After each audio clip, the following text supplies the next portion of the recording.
sitting on a hillside,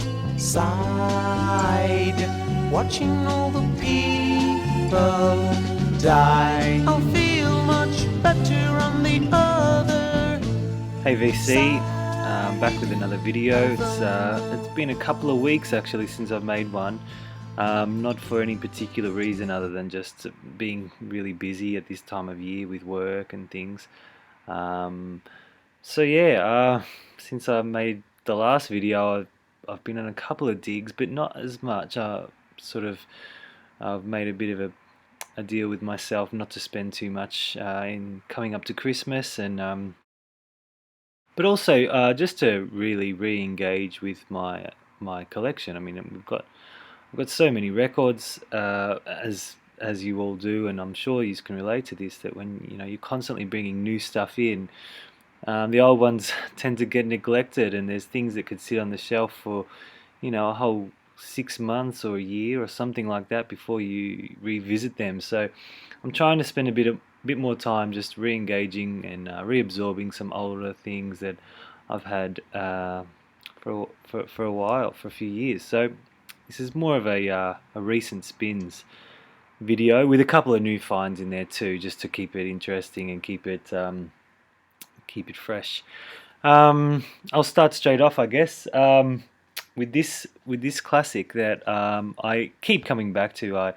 I have had it for years, and it's still a big favorite of mine.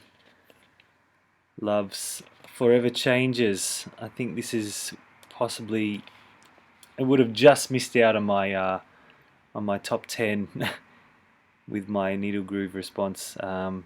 Just missed out. It's a fantastic, solid psychedelic folk record. I'm sure you guys all know this. US Psych from San Francisco, Arthur Lee and his genius songwriting. So yeah, this is a reissue. I think you can find originals around. I just haven't seen a nice clean copy. I just love the sleeve, and I mean, when it's on this beautiful white thing with the gorgeous colors, I'm pretty happy with this press. I've got it on CD as well, so I love it. It's just one of the best, hands down. I'm sure not everyone agrees, but I love it. Another record I revisited lately. I bought this probably in 2012, and this is a funk band from Chicago, I think. Bosco. This is their self-titled soul record. This is the only record they put out. It was from I'll leave it down there, I'm not really sure. I think it was something in the early 70s, maybe 72, 73 or something like that. Bosco were a club band that played around in Chicago in the early 70s, and they were a house band for some small record labels and stuff. And just a knockout band, and some fantastic lyrics. All really politically driven, but there's more to it than that. This is really sort of a lamentation of the current situation that was happening in Afro-American communities around the country. Just a beautiful album. I really recommend this, Bosco. It's just lovely. This is a reissue as well on I think it's called Numero 4, the label. I'm not sure, but look it up. It's really.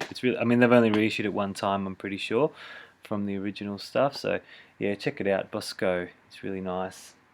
Another one that I've been sort of, I think I've explained earlier that I'm a bit of a folky at heart. I love sort of singer-songwriter records, and those records where you really get to know the individual through their lyrics and stories and stuff like that.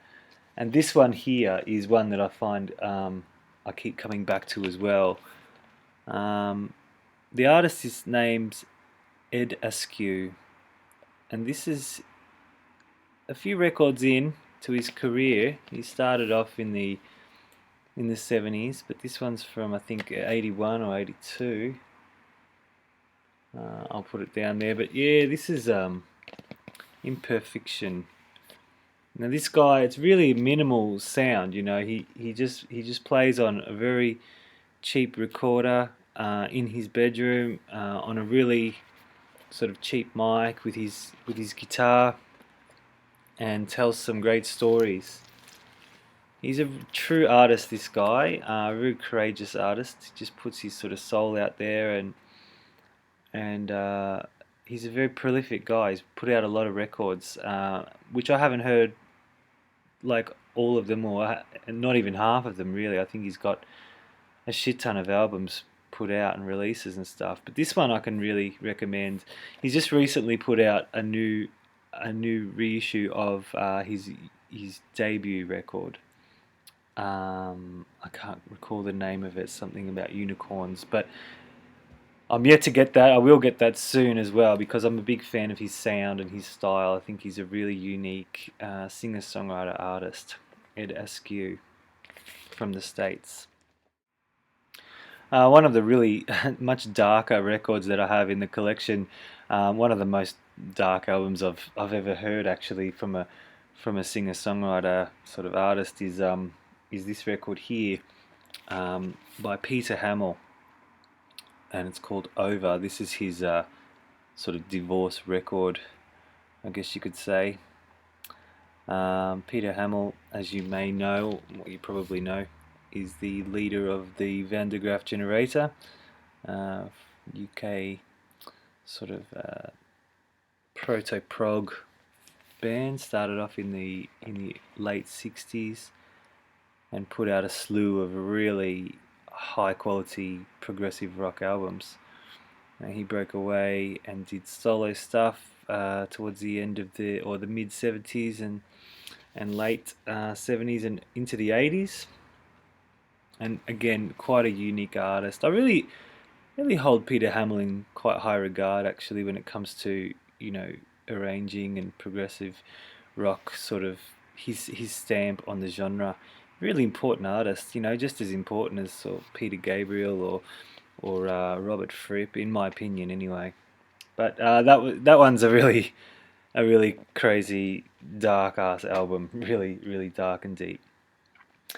The next one I'm going to show is one that I had very early on in the collection, and I saw it, and it was pretty much a blind buy. And you know, there's these records that you sort of champion to your friends because you know, you discover this really cool thing that you've never heard of or seen before. Turns out it's brilliant, and you want to share it with people. And I've been talking about this record for a while. This is a band called Flamengo, and I think you pronounce the record Kure. No, I can't pronounce it. I'm not even going to try. But I think these guys are from Hungary, maybe. This Superphone label is, I think, Hungarian, and this was a reissue from 2012. This is really great progressive jazz rock, really high quality stuff from a really little known band, I imagine. Collectors would know this one, and prog heads would definitely know it. But if you haven't seen this before, I highly recommend going and checking this out. Have a listen on YouTube. It's really well done stuff. It's a real journey record. I think stands up, you know, stands up to the test of time, I guess you could say. Another sort of less known artist or group was the group called Aial. I think Anthony Camplone showed one of their records that's just been released, reissued on the Long Hair label. Human Est, I think he showed, from memory. The leader of that group was a guy called Mut Grobian, and he was a bit of a genius. You know, he played in a few proto-prog sort of German rock bands of his time, and this is his solo record, which I have here, and it is outstanding. Really fantastic album. It's one of those things I suppose you could, do your face. It's got an interesting face. This is a really wonderful sort of jazz rock album, which has elements of acoustic. It's like acoustic driven fusion or something like that. I don't know. It's really interesting stuff. Check this out. For prog and jazz fusion fans, there's something you're going to like on this. It's really interesting, and he's quite an odd character. It's a private press. It's an OG private pressing, and yeah, just a really cool album to have. I think it comes with like a little booklet as well. A few flyers and things like that from maybe gigs or something, I'm not sure, but yeah, really great record. Glad to have that one.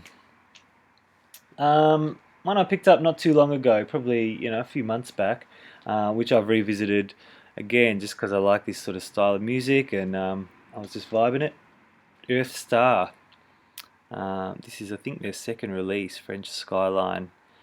Earth Star are an American band, but they do a very sort of Berlin school style of electronic progressive music, sort of in the vein of Klaus Schulze and Tangerine Dream, things like that. Released on Sky Records. These guys were actually invited over to record their album on Klaus Schulze's label originally. And for some reason or another, I'm not sure, it didn't happen, but these guys were definitely introduced to the scene and embraced by the krautrockers over in Europe, as they just really nailed the style. Craig Wust, or Just, is the main guy, the songwriter, or the arranger, I guess you could say. Fantastic stuff. This is something that I think quite a few of you out there would really enjoy. Really minimal, really classy, progressive synthesizer music. Yeah, beautiful instrumental stuff. This is one, well, the rest of them are pretty much sort of new finds or newish finds, so I'm not super familiar with them, but I have played them through a couple of times and I really enjoy them. I'm going to keep them. As some of you say, I'm going to hard file them. This one here, Aial, Perspectives, is a fantastic jazz rock sort of fusion, prog fusion record. Really recommended. Really interesting music, like unlike stuff I've heard before. Really unique. It's a private press from 1985. Chris Cole, John Coltrane, I can't remember his handle, but Christopher Cole, you guys would probably know him, put me onto this, and it's just a mammoth album. So thanks, buddy. I really appreciate this. This is going to stay with me for a lot of years.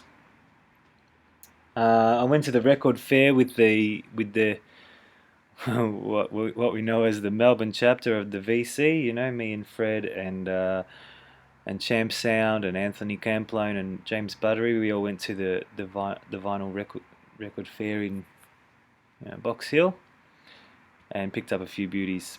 One of those was this one here, which I sort of just took a chance on. I've heard his first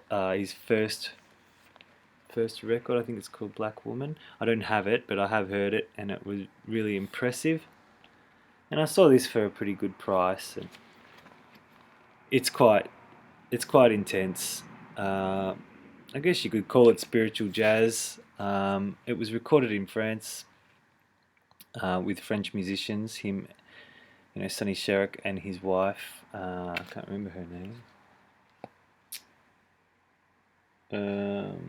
Linda went over and recorded with some session players in Paris, And to me, really, those session players on this, who are Beb Guerin and Jacques Thollet, are the absolute stars on this album. I mean, Sonny Sharrock is a fantastic guitarist, no doubt, and Linda Sharrock sort of screams and wails all throughout.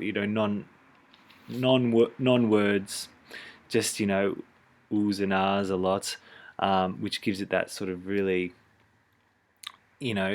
avant-garde spiritual sort of theme, I guess. But honestly, the players, the bassist and the drummer, just so great. Such a supportive couple of dudes on this that really make the record special. Yeah, this is really cool. Glad to have this.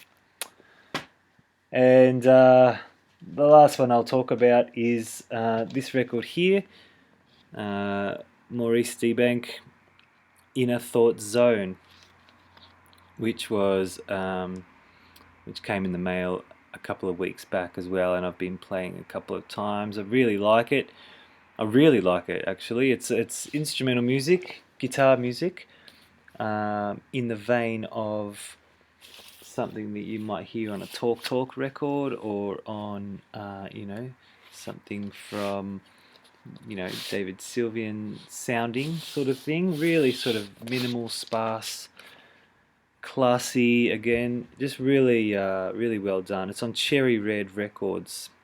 Cherry Red, I think they put out the Ben Watt record, and the Tracy Thorn records, I think, maybe. I could be wrong. But this is really great. Really lovely listen. So that's 10 records that I've been digging recently. Yeah. Thanks for watching. Leave some comments if you're interested in chatting with me about any of them. All highly recommended stuff. I don't show anything that I wouldn't recommend to people unless it's a new finds, and I'm just sort of showing things. But yeah, all recommended records. Go out and check them out. Yeah. Cheers. Thanks, BC.